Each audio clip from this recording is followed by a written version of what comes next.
Media సోదరులకు అదేవిధంగా పెద్దలు గౌరవనీయులు మాజీ శాసనసభ్యులు మా అన్న సుధీర్ రెడ్డి అన్న గారు, అదేవిధంగా మా అన్న వజ్రేష్ యాదవ్ అన్న గారు, వజ్రేష్ యాదవ్ అని అంటున్నాడు అంటే నేను వజ్రేషే అని అంటున్నాడు.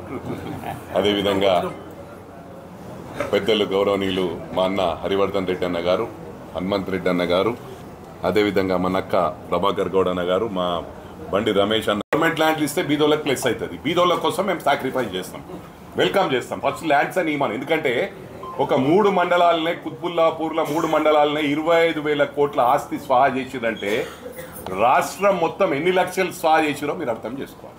ఇలా డెవలప్మెంట్ అంటారు. అది కాకుండా 6-7 లక్షల కోట్లు అప్పు చేసింది అంటే ఎన్ని లక్షలు దోసుకున్నారు, ఎన్ని లక్షలు అప్పు చేసింది. ఈ ల్యాండ్లను ఎక్కడ పోయినా అప్పెట్టిపోయింది. మేము ఇది చేసినాం అది చేసినాం అంటారు. ఇదే మంత్రి అరుస్తా ఉన్నాడు, ఏం చేస్తారు అప్పులు లేకపోతే ఏముంటాయని. మాట్లాడడము సబ్జెక్ట్ ఉండదు, ఏదో మాట్లాడుతుంటాడు. ఏదో గవర్నమెంట్ ఉంది నడిచిపోయింది, ఇప్పుడు నడవదు. ఇప్పుడు మంచిగా భజన చేస్తారు. ఏడున్న పబ్లికే ఇవన్నీ బయట పెట్టినాం అనుకో కుంభకాలం మేమేం అనే అవసరమే లేదు. ఏ ఊరికి పోయినా ఎదురైతే చెప్పులు అని చెప్తా ఉన్నాను.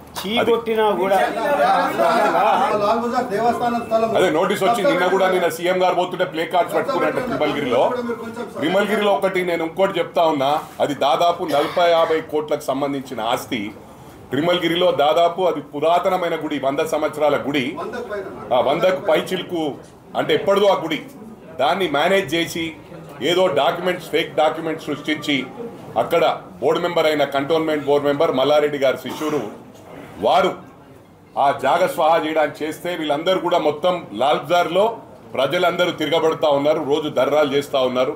ఇంకా మేము ఇన్వాల్వ్ కాలేదు దాంట్లో. డెఫినెట్గా మా మద్దతు మీకు ఉంటుంది, మా ప్రభుత్వం మద్దతు ఉంటుంది, కాంగ్రెస్ పార్టీ మద్దతు ఉంటుందని చెప్పి కూడా లాల్ బజార్ సోదరులకు నేను విజ్ఞప్తి చేస్తా ఉన్నా. సీఎం గారికి కూడా నా ప్లే కార్డ్స్ పట్టుకున్నారని తెలిసింది. మీరు వెళ్తా ఉంటే అక్కడ ఒక 4-5 ఒక్క నిమిషం నేను అదే చెప్తున్నా కదా. గవర్నమెంట్ ల్యాండ్స్, వక్ఫ్ బోర్డ్ ల్యాండ్లు, అసైన్మెంట్ ల్యాండ్లు ఏవేవి కబ్జా పెట్టారు. ఇప్పుడు ఇంకోటి ఏంటంటే ఇటువంటి తీస్తే దాదాపు 100 ఎకరాలు స్వాహా చేసింది మల్లారెడ్డి గారు. 5 ఎకరాలు అది బాలాజీ నగర్లో స్విమ్మింగ్ పూల్లో కట్టుకుండల్లా. అది కూడా ఏం చేసిండు, వీళ్ళు ఏం డెమాలిష్ చేయకుండా కోర్ట్ స్టే తెచ్చుకుండు. కోర్ట్ స్టే అంటే ఎప్పుడో వెకేట్ అవుతుంది, తప్పకుండా అది కూడా డెమాలిష్ అవుతుంది. ఇవన్నీ కూడా హ్యాండ్ ఓవర్ చేసి ప్రభుత్వానికి హ్యాండ్ ఓవర్ చేస్తే బీద వాళ్ళకి హెల్ప్ అవుతుంది. కాబట్టి డెఫినెట్గా మేమే వెల్కమ్ చేస్తాం. అందరం ఇక్కడ ఉన్న పార్లమెంటు ఎవరైతే కాంటెస్టెడ్ క్యాండిడేట్స్ ఉన్నారో ఎక్స్ఎమ్మెల్యేలతో పాటు అందరం పోయి మేమే వెల్కమ్ చేసి దండేసి షాల్ కప్పి పార్టీలకు తీసుకుంటాం. Thank you very much. ఒక నిమిషం అదే ఒక్క నిమిషం. ఇప్పుడు అన్న మన పేరు అన్న పేరు నోమానా ఎప్పుడు పుల్ల పెడతారు నోమానా. ఇంత మంచి క్లారిటీ ఇచ్చినాం. ఇక్కడ ప్రభుత్వానికి సంబంధం లేదు అంటే ఇట్లనే మొత్తం కథనే చెప్పింది. ఇలా మొత్తం నిన్న వాళ్ళు ఎవరైతే వచ్చి నిన్న మాట్లాడిరో ప్రెస్ మీట్ లో వాళ్ళ సంతకాలు కూడా ఇక్కడ ఉన్నాయి. ఈ సంతకం గురించి వాళ్ళని అడగండి వెళ్ళి. మీరే సంతకం పెట్టిర్రు, మళ్ళీ మీరు వచ్చి వాళ్ళకి మద్దతుగా వాళ్ళకి వ్యతిరేకంగా 2011లో మీరు వాళ్ళకి వ్యతిరేకంగా మాట్లాడిర్రు. మళ్ళీ ఏ విధంగా ఇటు సపోర్ట్ చేస్తున్నారు అంటే వాళ్ళు ఇస్తారు క్లారిటీ. మేమేమి ఇస్తాం, మేమున్న వాస్తవాలు మేము ముందు పెట్టినాం. ఓపెన్ బుక్ ఇది, ఇక్కడ ఏమి దాపరికాలు లేవు. ఏదున్నా ఓపెన్ బుక్ ఉన్నదే ఓపెన్గా మాట్లాడినాం. ఇక్కడ ఏం కూడా బ్యాక్ స్టాపింగ్ లేదు, ఏదున్నా స్ట్రేట్ స్టాపింగే. నేను అదే చెప్తున్నా, ఇంతవరకు మేము ఇన్వాల్వ్ కాలే.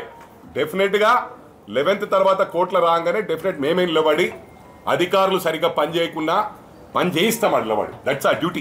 డెఫినెట్లీ పబ్లిక్ ఇంట్రెస్ట్ లో మేము చేయిస్తాం తప్పకుండా అని అడుగుతుండే. ఒక్క నిమిషం. కుత్బుల్లాపూర్ నియోజకవర్గంలో కబ్జాలు అయినాయి అంటున్నారు అన్న. అందులో మల్లారెడ్డి అల్లుడేనా, మళ్ళీ వేరే టీఆర్ఎస్ నాయకులు ఎవరి పేర్లు కూడా నేను అదే చెప్తున్నా కదా. ఒక్క నిమిషం అన్న, నేను అదే చెప్తున్నా.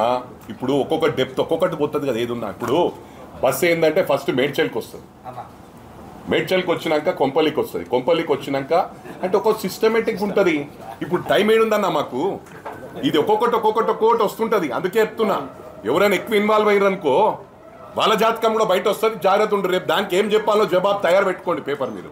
అది నేను చెప్తా ఉన్నా. పేర్లు ఎందుకు చెప్తా, నేను విత్ ఎవిడెన్స్ వచ్చినప్పుడు డెఫినెట్ గా చెప్తాను. ఎమ్మెల్యే కేపీ వివేకానంద ఎవిడెన్స్ లేనప్పుడు ఎందుకు ఎవిడెన్స్? ఆయన అనుచరుల మీద రౌడీ షీట్లు ఓపెన్ అయినాయి, పీడీ యాక్టులు పెట్టిర్రు. ఇవాళ ఇక్కడ పత్తా లేకుండా పోయారు ఈ నియోజకవర్గంలో. ఇప్పుడు ఏదైతే ఎస్ఎఫ్సిలో పేదోన్ దగ్గర 60 గజాలలో 20 లక్షల రూపాయలు తీసుకురని ఎవిడెన్స్తో సహా దొరికితేనే కదా ఈ ప్రభుత్వం వచ్చినాక అక్కడ కూలగొట్టి వాళ్ళ మీద కేసులు పెట్టినటువంటి సందర్భము. ఇవన్నీ చూసిరు కదా, మీరు కూడా చూసిరు కదా. మల్లారెడ్డి మాట్లాడినాము, ఇది అయిపోయి ఇప్పుడు ఉట్టిగా ఉంటే నేను నిన్న ఒక్కొక్కటి పోయి 4 వచ్చినాయి 5 వచ్చినాయి జేసీబీలు డ్రిల్ చేయనికి వచ్చినాయని, అవన్నీ అవాస్తవాలు.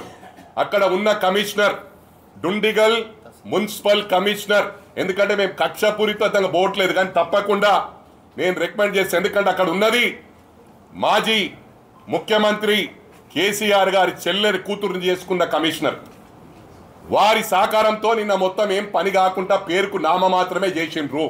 అక్కడ ఎన్నో బిల్డింగ్లు ఉండే, ఎన్ని బిల్డింగ్లు ఉండే నర్సారెడ్డి? 4 బిల్డింగ్లు ఉంటే టైం పాస్ చేసుకుంటా ఎంఆర్ఓ గారు టోటల్ గా మల్లారెడ్డికి కొల్యూడ్. అంతకు ముందు గతంలో కప్రాలో ఎంఆర్ఓ చేశాడు, అదే ఎంఆర్ఓ ఇక్కడికి వచ్చిండు. ఈ ఎంఆర్ఓ కమిషనర్ కలిసి తొత్తులుగా మారి ఇవాళ అధికారుల మీద మేము చెలాయిస్తే రాత్రి వాటికి బుల్డౌజ్ చేసి మొత్తం 4 బిల్డింగ్లు కూల్చేస్తుండే. అధికారుల దాంట్లో ఇన్వాల్వ్ కాలే. డెఫినెట్ గా ఎల్లుండి వచ్చిన తర్వాత నేను ఒకటే చెప్తా ఉన్నా, నేను నిలబడతాడా పోయి యాజ్ పర్ రూల్. ఎందుకంటే జనాలు ఊరు వాళ్ళు విలేజర్స్ అందరూ కూడా ఎప్పటి నుంచో ధర్నా చేస్తుండ్రు, అక్కడ యాక్షన్ తీసుకుంటలేరని. ఇది కోర్ట్ డైరెక్షన్స్ ప్రకారం జరుగుతూ ఉంది. ఇలా మీరు అంటున్నారు మాకేం భయం లేదు. డెఫినెట్ గా as per rule court direction ప్రకారం ప్రజలకు మద్దతుగా నేను తప్పకుండా ఎవరు వచ్చినా రాకున్నా కాంగ్రెస్ పార్టీ తరఫుకి నేను నిలబడతాడా.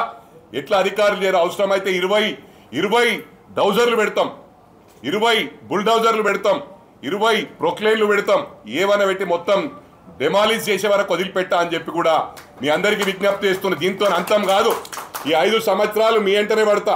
అంత లోపట నీకు నిజంగానే కాంగ్రెస్ పార్టీలో జాయిన్ కావాలంటే సిన్సియర్గా నరుకుమంటే టీవీల ముందు బాగా నరుకుతాను, నాదేడుంది కబ్జా అని. స్టూడెంట్స్ను కూడా నిన్న కూడా ఉదాహరణ కనుక్కోండి మీరు. మా సార్ చెప్పిండు, మా ఎండి గారు చెప్పిండ్రు, మా చైర్మన్ గారు చెప్పిండ్రు గొడవ చేయమన్నారని. స్టూడెంట్స్ను మిస్యూజ్ చేయకు నాయన. ఎలక్షన్స్లో కూడా వాళ్ళని మొత్తం దొంగోట్లు వేయించినావు, పిల్లల పేరెంట్స్ను కూడా తీసుకుపోయి దొంగోట్లు చేయించినావు. నీకు విత్ ఎవిడెన్స్ చూపిస్తా.